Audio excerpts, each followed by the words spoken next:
So I think it started out by being invited by John Haydock to teach at Cooper Union. And John Haydock also had always told us that teaching is a birthright of architect and don't give it up.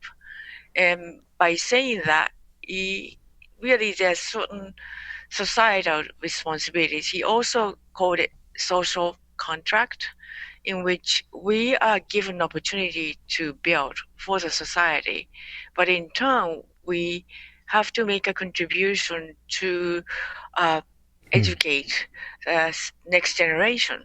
And but what so because of this, and a lot of people may not say that out loud so clearly, but more than any other professions, I think architects, there's so many people teaching in one capacity or rather all over. I think by and large, I have never made a statistic things, but you can tell like a lot of people practicing are actually teaching, and some of them may teach just a seminar or workshop, but a lot of architects are involved in teaching activities because I think deeply we feel that, and if we don't keep transmitting our knowledge to next generations, this is not the type of knowledge or pedagogy that can be passed down by textbooks. For sure. So by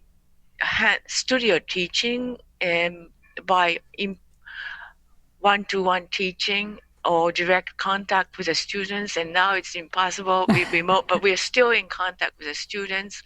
So we are really, that's the only way we can probably give a live knowledge to the next generation with many, many different factors. So it's a joyful obligation because it's kind of fun to teach. Yeah.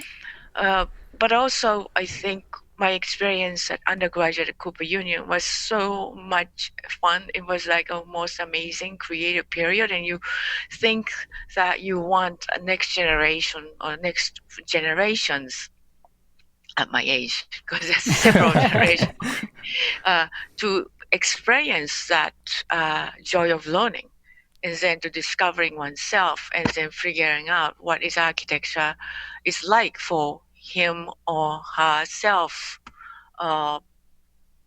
So it gives you enormous amount of energy to get back, because I learn as much from students as I'm teaching. So there's much more mutual relationship in terms of teaching, and I think it's something somebody should write about it, the fact of relationship of architecture profession and teaching, which I think we are more active than anyone else that I can think about.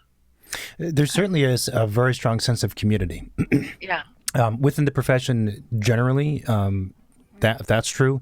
But also if we start to consider what percentage of people are teaching or have interest in it or have done it in some degree, a very, very strong sense of community. And sharing. And sharing, yeah. I like the idea, though, that's an obligation. That's pretty, it's almost radical in a sense, because like you said, not many people would say that out loud. I think in part because, we don't necessarily make a lot of money. So the idea that we still owe society something is kind of... But we realize that unless we try, our profession is quite fragile. Mm-hmm. And because we, as you said, we don't make much money, and then some other construction business can completely take over what we do.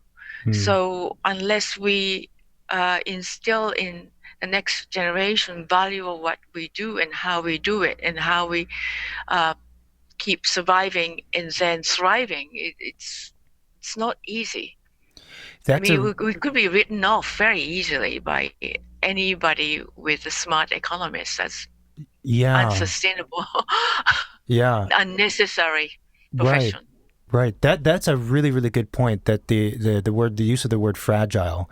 That's actually a pretty good description of the profession, because it is one of its strengths, and one of the reasons why it's I think really appealing and interesting, is that it is fragile, or it is always struggling to be defined, and it is agile, it's able to evolve, but as a result, it makes it susceptible to anyone who has a the background that you mentioned, and they have a rule book and percentages and numbers and things that are very clearly understandable, and quantifiable, could easily erode the more elusive things that we do. Yeah, exactly. Yeah.